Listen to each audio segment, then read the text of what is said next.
Buenas nuevamente. Gracias a ustedes por su atención. De verdad que para nosotros ha sido un privilegio poder estar aquí con ustedes todos los días y damos gracias a Dios por la oportunidad que nos da de ministrar y de compartir con ustedes con lo que Él nos ha bendecido a nosotros. Y gracias a ustedes, hermanos, por su trabajo. Pastor Andrés, gracias, fue de mucha bendición. Igual el Pastor Juan y Pastor Miguel. Yo tengo aquí una serie de preguntas que llegaron a través del internet que voy a estar haciendo, y en la medida que la pregunta vaya llegando yo voy incorporando esas preguntas. Ayer hubieron preguntas que estaban repetidas, yo la hice una sola pregunta, y hay otras ayer que no dieron tiempo de contestar, y es por un asunto de tiempo. La primera pregunta que yo voy a responder fue una que se me hizo a mí sobre teología bíblica, y era si hay algún recurso que ayude a predicar teología bíblica o el libro del Cantar de los Cantares de una perspectiva de la teología bíblica. Yo no conozco un libro específicamente que haga eso. Hay un libro en inglés que Crossway publicó que se llama Intimidad con Dios, en inglés, Cantar de los Cantares se llama.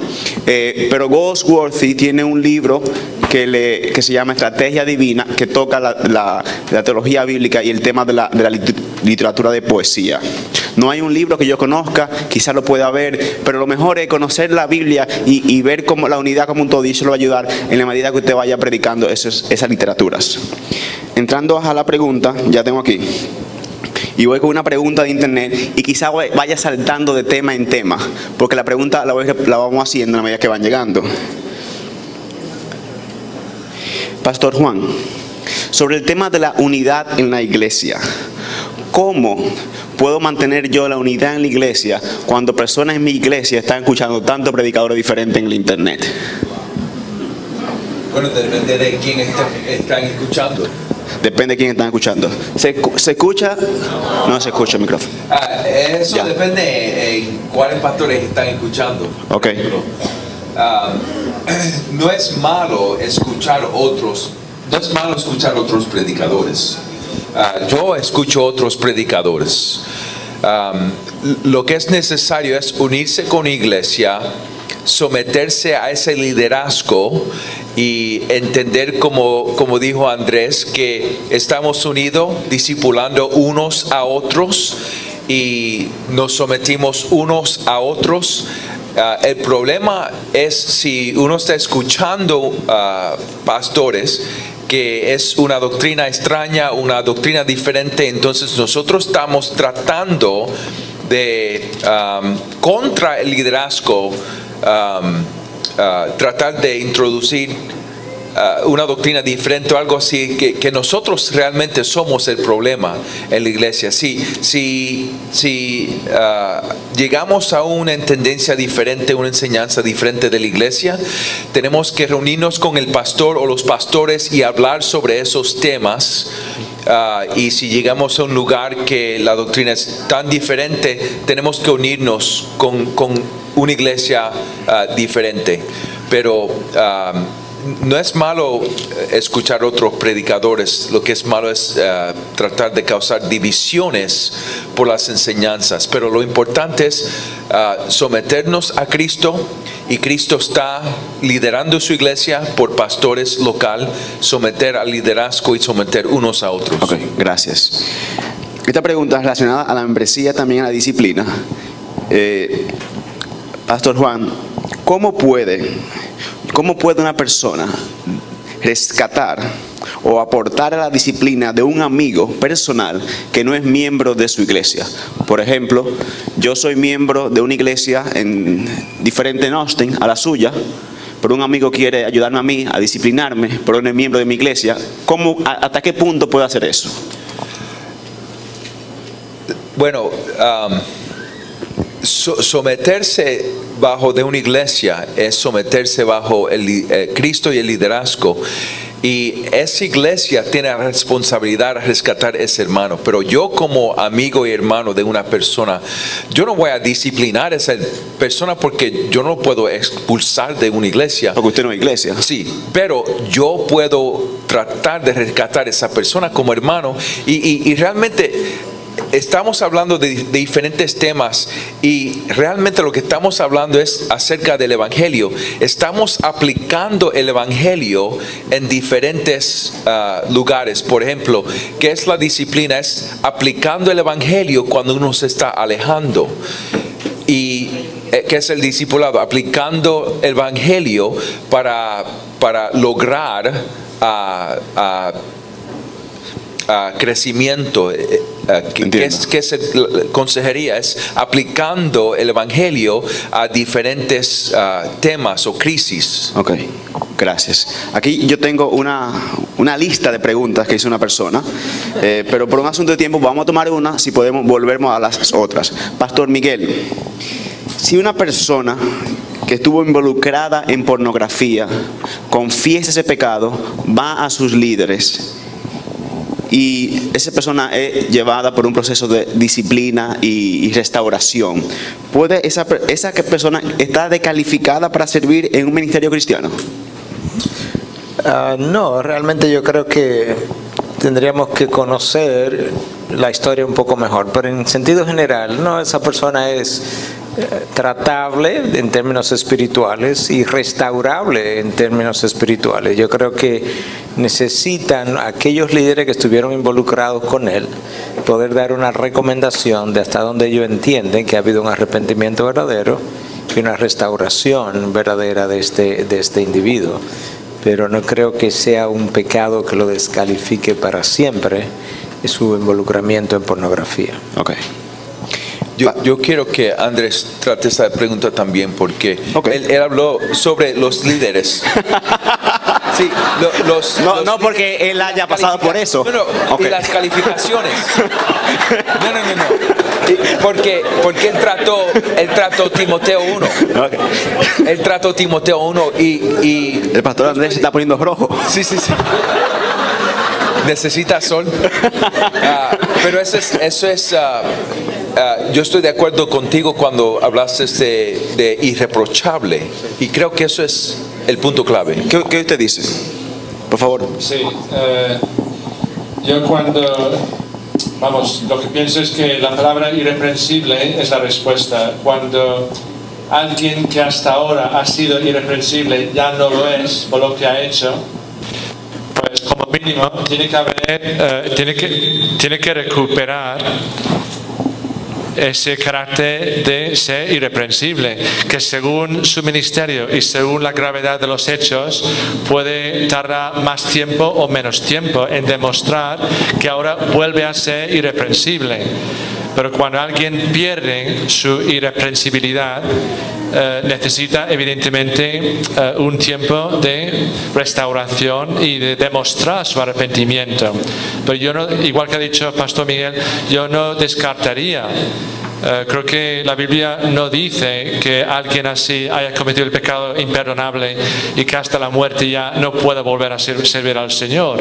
Como digo, según quizás la seriedad del ministerio, según la gravedad de los hechos, esa persona va a necesitar más tiempo, más ayuda o menos para ser restaurado a su carácter de irreprensibilidad. Pero creo que el Señor lo puede hacer, ¿no? Claro. Yo estoy de acuerdo con los hermanos. Algo bueno que señalar sería una de las limitaciones de este tipo de paneles respondiendo a este tipo de preguntas, es que son preguntas a veces muy específicas y nosotros estamos dando respuestas generales en casos que no conocemos. Y eso es algo que tenemos que tener en cuenta. Aquí estamos generalizando porque hay casos que son diferentes a otros. Y eso es lo que yo quiero decir también con eso. Pastor Andrés, ya que usted mencionó sobre el tema del liderazgo y respondió a una pregunta, hay una pregunta que dice, hay muchos líderes creyentes de mal testimonio que se cambian de iglesia buscando el reconocimiento y un pastorado. ¿Qué debemos hacer? Por ejemplo, hay una persona que está aquí, no ha sido fiel de mal testimonio en esta iglesia, pero aquí quizá por testimonio la iglesia no lo reconoce como líder y se va a otra iglesia para que le reconozcan. ¿Qué debemos hacer en ese caso? Sí, bueno, yo diría dos cosas. La primera es más general y la segunda es más concreta. La primera,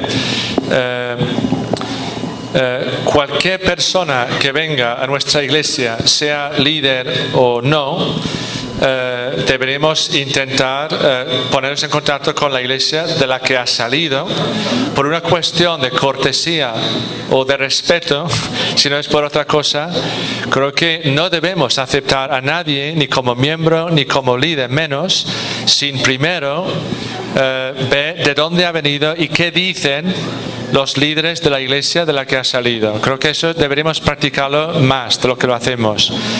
Por ejemplo, si la iglesia del centro, aquí donde estamos, Sí. recibe una persona que estuvo viviendo en Ponce, se mudó aquí y perteneció a una iglesia en Ponce, nosotros debemos tratar de contratar a esa iglesia en Ponce para que nos hable del testimonio de esa persona allá. Exacto. Okay. Sí. Y la segunda cosa que es, ya no me acuerdo si es la más general o la más concreta, es una de las cosas que yo iba a decir y no he dicho ahora, es los requisitos implican un conocimiento del candidato. Porque si tiene que ser así para ser líder y no le conocemos, ¿cómo podemos saber si tiene o no esos requisitos?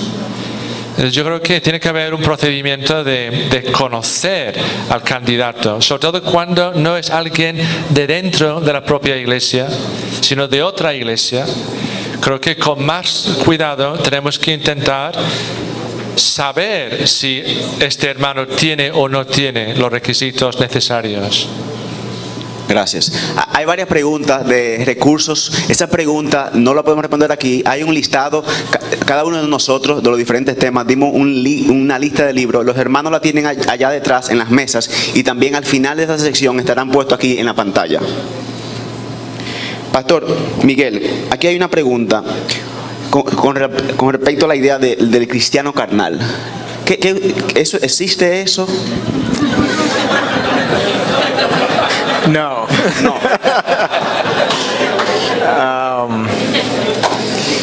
Yo creo que lamentablemente esa idea se popularizó mucho en la década del 80 con la difusión de la doctrina de lo que se llamó en inglés el Lordship Salvation, que yo podía recibir al Señor como mi Salvador y no tenía que recibirlo como mi Señor.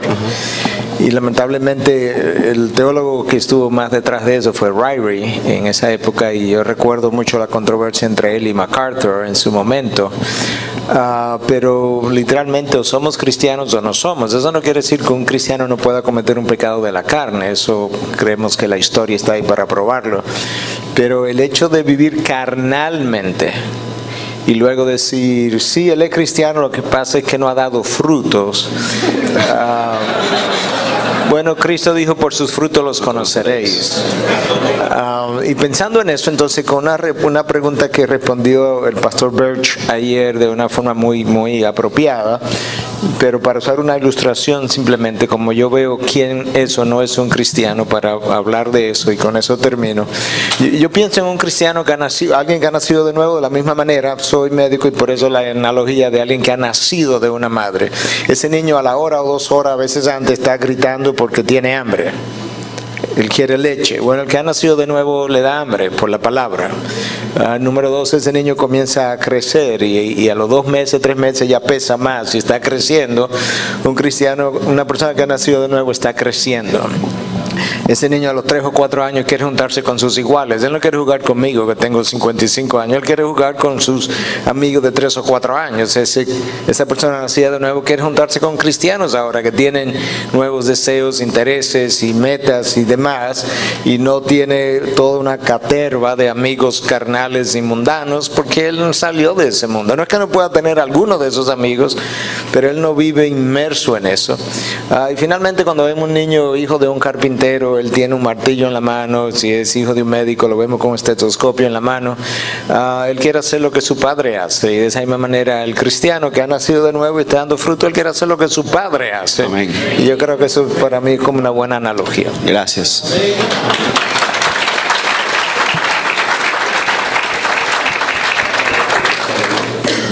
Hemos hablado de iglesias saludables. Usted tiene una posición doctrinal particular que comparte con los hermanos aquí. ¿Puede una iglesia que no tiene la doctrina de la gracia ser una iglesia saludable? ¿Esa pregunta es para mí? Sí. ¿O para Bert?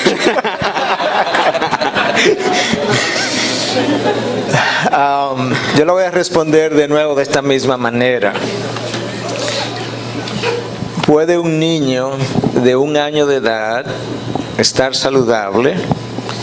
O de 6 meses, para hacerlo un poco mejor la analogía, a base de leche. Sí. ¿Puedo yo continuar creciendo saludablemente solamente con leche? No. Entonces yo creo que la doctrina de la gracia a la que te refieres es la que va a madurar a ese individuo, y que quizás yo comienzo por ahí, quizás mi comienzo pueda ser más o menos saludable, evaluándolo de la manera que estoy tratando de ilustrarlo. Pero yo tengo que madurar, y para yo madurar yo voy a necesitar un mejor balance y una dieta más balanceada de la cuenta. Entonces, cuando yo comienzo a hablar de todo esto que estamos hablando, estas 9 marcas, incluyendo predicación expositiva, ahí yo voy a comenzar a entrar entonces en estas doctrinas de la gracia. Y por tanto, yo creo que en la medida en que si nací de nuevo hoy, y 3 meses después están midiendo mi crecimiento, y yo todavía no estoy familiarizado con la doctrina de la gracia, eso no quiere decir que yo estoy completamente enfermo como yo lo veo, pero quizás no tengo la madurez todavía, y a base de leche he podido ir dando mis primeros pasos, pero mi crecimiento requerirá de una mejor dieta. No sé si lo demás, no sé si tiene otra. Algo breve. Okay. Sí, bueno, yo solo añadiría que creo que no todos los errores son igualmente importantes. Entonces, por ejemplo, si una iglesia no predica el Evangelio, esto es muy grave. Y como creo que ya ha dicho José, no es una iglesia si no predica el Evangelio. Pero si una iglesia no enseña, vamos a poner un ejemplo, la expiación limitada, no es tan importante como si no predica el Evangelio. Según nuestra opinión puede ser un error también, pero no es un error que es comparable con la seriedad del otro error. Entonces puede haber un montón de iglesias que no compartan mi opinión sobre ciertas cuestiones secundarias, pero hay que diferenciar entre errores y errores. Claro, ok. Hay niveles de doctrinas, y el hermano Juan puso un ejemplo de eso, y eso es lo que usted se está refiriendo. Edgar, quiero decir una cosa claramente. No importa de dónde viene un pastor o una persona, una iglesia, es importante que tenemos que tener cuidado en no predicar sistemas de doctrinas. Gracias. Pero que dejar que la palabra nos forme nuestros sistemas de doctrina. Gracias. Y tenemos que estar tan abiertos que la palabra pudiera corregir nuestras estructuras y sistemas de doctrina de cualquier lado que venimos. Totalmente de acuerdo. Para mí, voy a poner un caso, fue muy triste ver un amigo que se fue a plantar una iglesia, y el primer mes plantando la iglesia comenzó a predicar sobre los atributos de Dios. Me digo, ¿y por qué tiene que hacer eso? Predica un libro de la Biblia y los atributos de Dios van a salir. Predica en la Biblia y de las doctrinas van a salir de la Biblia, porque de ahí es que se salen, si se están predicando de manera fiel. Pastor Juan, aquí hay una pregunta que viene sobre cómo aplicar disciplina. Yo conozco su caso porque somos amigos y hemos hablado bastante. Usted llegó a una iglesia que tenía, ¿cuántos miembros cuando usted llegó? Tenía 1.500 miembros y 300 personas en asistencia. No, tenía 1.500 miembros en aquel entonces. ¿Hace cuántos años fue de eso?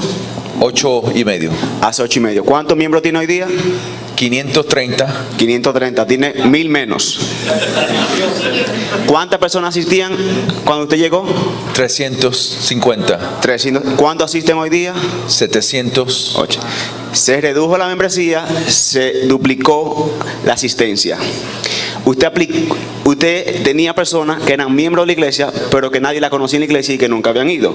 Era una membresía ficticia. Ahora bien, ¿cómo usted llegó y aplicó la membresía en una iglesia donde necesita disciplina? De una vez a todo el mundo fuera, ¿cómo lo hizo? Sí. Con mucha paciencia. Okay. Lo primero que yo hice fue, yo sé que no tenemos mucho tiempo y yo creo que nosotros nos podemos quedar después si hay más respuestas individualmente. Por favor, sí. Porque queremos que pudieran ir en su camino. Pero brevemente, lo primero es, ¿quiénes son estas personas? Hay 350 en el domingo por la mañana, ¿y por qué hay 1.500 personas?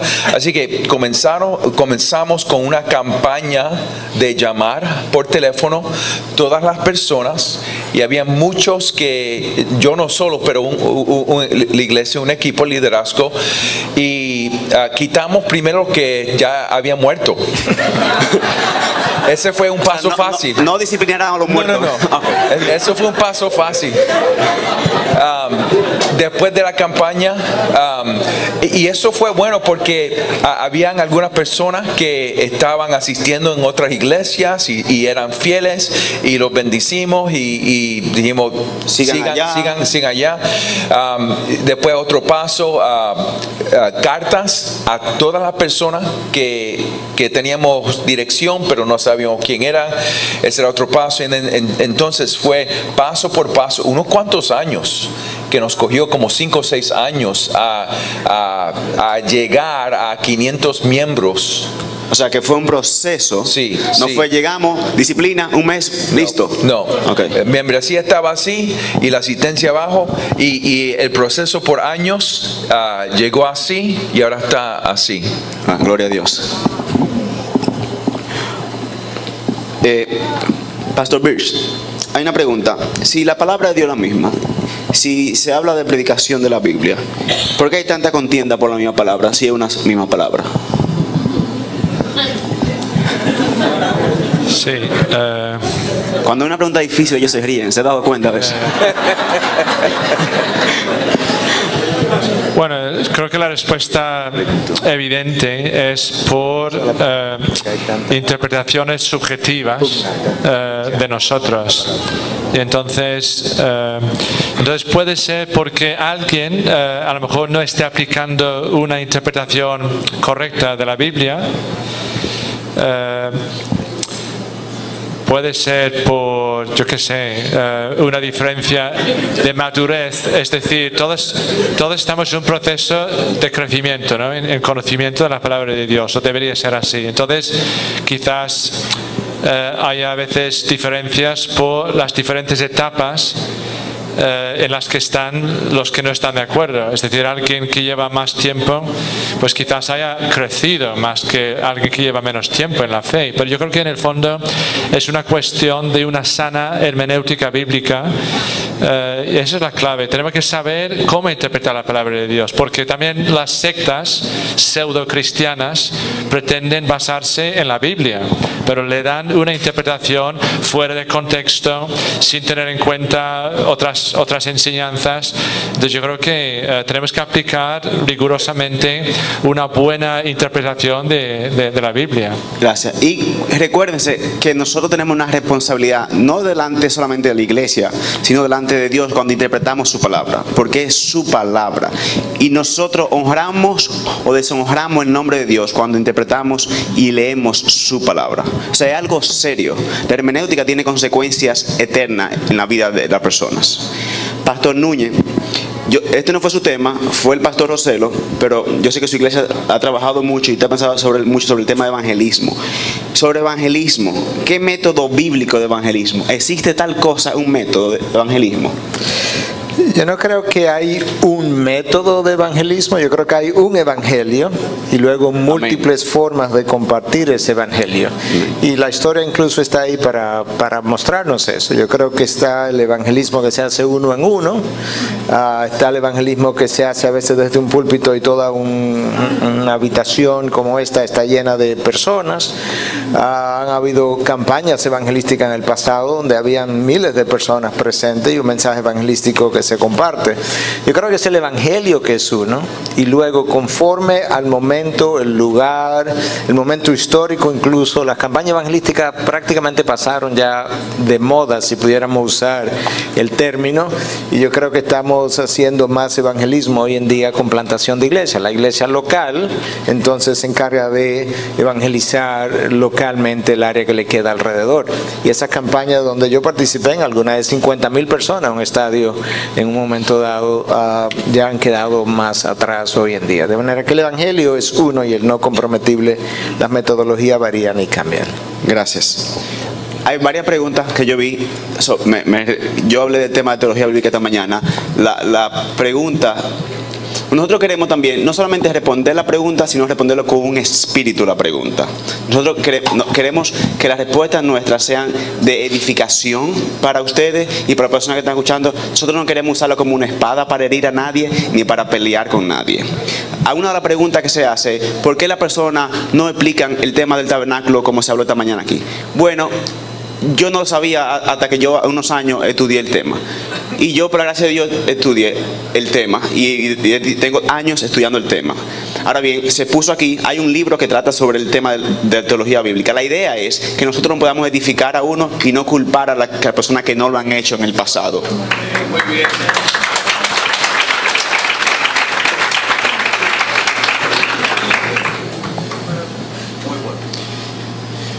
Hermano Juan, esta es teología bíblica, pero usted es apasionado sobre el tema de la teología bíblica. Yo mencioné esta mañana el tema de los pactos y la Biblia habla mucho del tema de los pactos. ¿Puedo yo hoy hacer un pacto con Dios?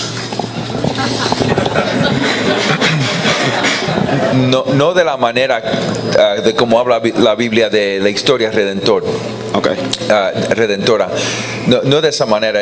En la Biblia Dios es el que hace los pactos. Dios llama. Dios inicia los pactos. Amén. En la historia redentora. Pero habían seres humanos en el Antiguo Testamento que entraban en pactos también. Pero para la historia redentora es Dios el que inicia los pactos. Gracias. Y en la Biblia hay diferentes tipos de pactos. Hay pactos entre naciones. El matrimonio es un pacto. El matrimonio es un pacto. Pero cuando hablamos de los grandes pactos bíblicos, de Abraham, Sinaí, a David, nuevos pactos, son pactos iniciados por Dios. Pastor Andrés, yo tengo 3 preguntas sobre un tema que usted respondió, pero independientemente de que usted respondió, yo quiero hacerle la pregunta de nuevo porque han llegado 4 preguntas sobre el mismo tema. Sobre el ministerio pastoral, usted dijo que usted entiende que la Biblia enseña que es hombre. Yo tengo 4 preguntas. ¿Puede una mujer ser pastora o servir en la iglesia? Ya nosotros nos podemos sentar.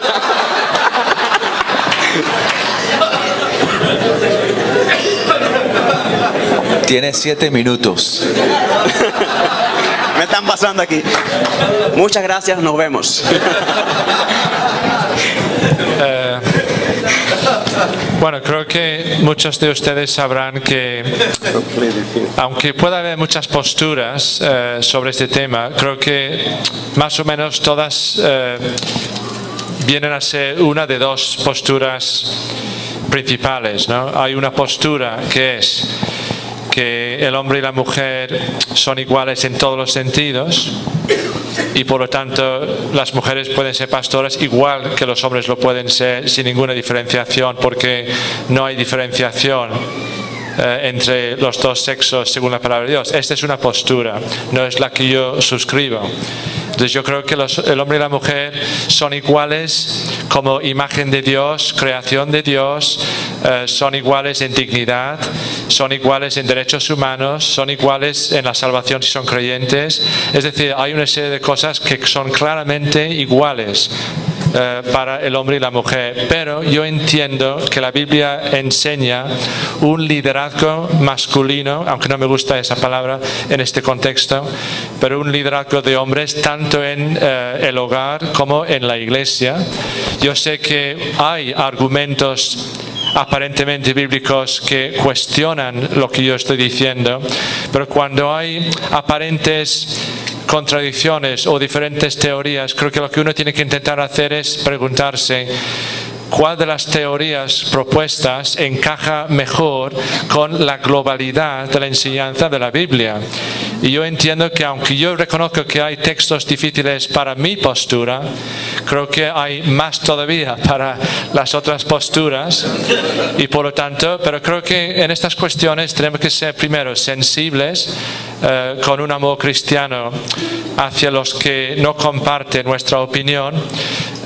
Creo que tenemos que ser humildes y siempre abiertos a recibir enseñanza y nuevas percepciones bíblicas, y creo que siempre tenemos que poner mucho énfasis en el gran valor de las mujeres en el pueblo de Dios. Es decir, aun cuando algunos de nosotros creamos que la mujer no debería ser pastora según nosotros entendemos la enseñanza bíblica, creo que tenemos que reconocer que las mujeres son pilares de la iglesia, muchas veces más incluso que los hombres.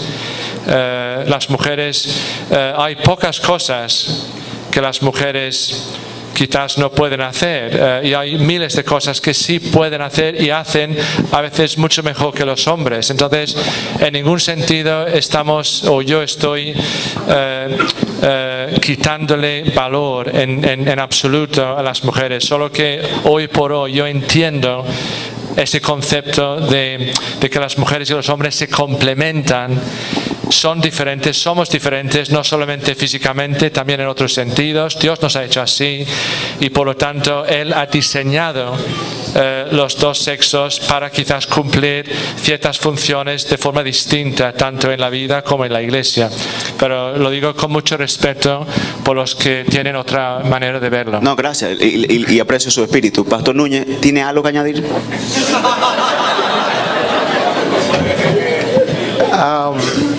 Le pregunto porque honestamente, lo voy a ser honesto, 3 de las 4 tenían el nombre suyo.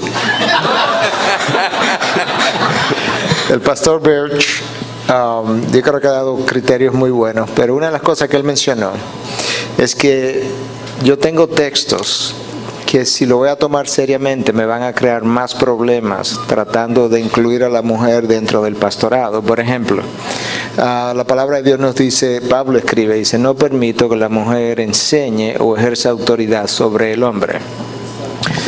Primera Timoteo 2, 12, creo que es el versículo 2. Si yo no voy a hacerle caso a ese versículo, ¿por qué debo hacerle caso al siguiente y al anterior?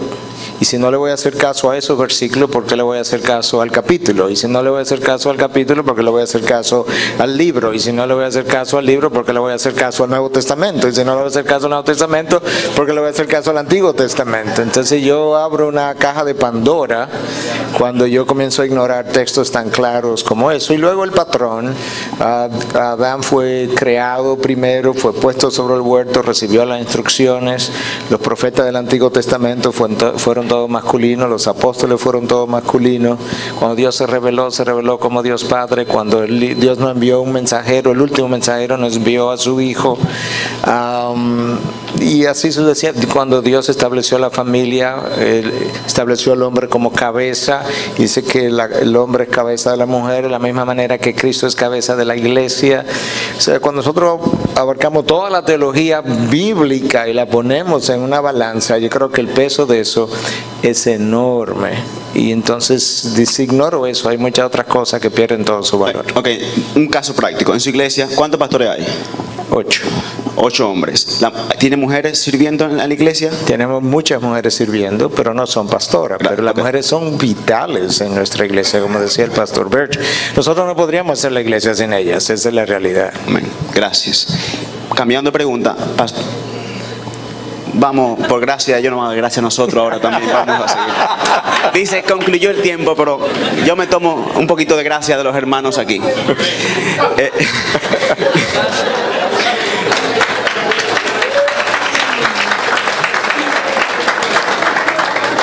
Pastor Juan, el tema es la disciplina. Usted expuso el tema, hablamos. No todas las preguntas prácticas podrán ser respondidas en este contexto. Hay 2 libros. De hecho, hay un libro que se regaló, que está gratis y que al final el hermano Patricio le puede dar información. Está disponible en la página de internet de Nine Marks. Y es un libro que habla sobre la disciplina y temas prácticos de cómo aplicar la disciplina en la iglesia. Hermano Juan, pero vinieron varias preguntas sobre el tema. ¿Cómo manejar la falta de ética y una amoralidad en la iglesia? Por ejemplo, si hay una persona que está en pecado, ustedes como cuerpo pastoral en su iglesia en Austin, ¿cómo manejan el tema?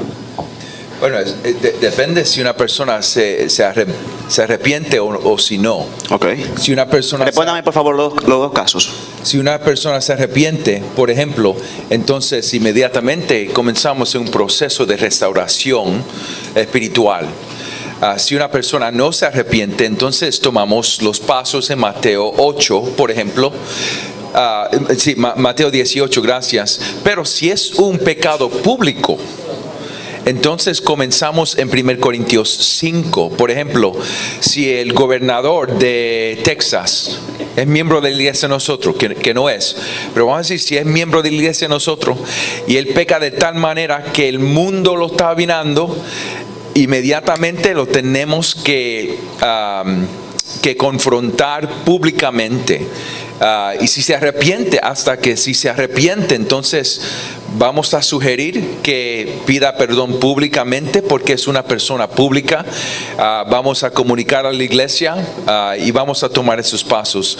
Pero si es, por ejemplo, una persona que está pecando y estamos tratando de rescatarlo y traerlo para atrás, vamos a decir, tenemos pasos. Por ejemplo, los pastores que conocen a esa persona mejor van a tratar de reunirse con él, vamos a seguir, ellos van a reportar a los otros ancianos. Va a llegar un momento, si no se sigue arrepintiendo, que le vamos a decir a la iglesia entera: tenemos este hermano, por favor, oren por él. Si ustedes lo conocen personalmente, escríbanle una carta o dale una llamada. Y si sigue sin arrepentimiento, entonces lo traemos la próxima reunión, que es 2 meses después. Y con mucha lástima y con mucha lágrima le decimos a la iglesia: esta persona no se está arrepintiendo, no está viviendo como cristiano, así que no podemos seguir dejando el mundo y la iglesia creer que está viviendo en su confesión. ¿Y qué ustedes hacen? ¿Ponen un cartel fuera, fulano ya no es miembro? No, okay. No, pero no puede venir a la cena del Señor. Como todos no creyentes, lo invitamos a venir al culto, pero para que escuche la palabra, para que escuche el evangelio. Pero van a haber casos que, por ejemplo, si hay un hombre que no está tratando mujeres bien, que abusa de su esposa. No, así que mira, cada vez ves ese hombre con las mujeres y se pasa, y para tratar de proteger a las mujeres, le vamos a poner la foto en la iglesia y decir: señoras, ven este hombre, cuídense de este hombre. Y a mí no me da pena, porque yo tengo la responsabilidad de proteger las ovejas de lobos, que sean lobos teológicos o lobos sexual o lo que sea, pero caso por caso. Pero quiero terminar con esto.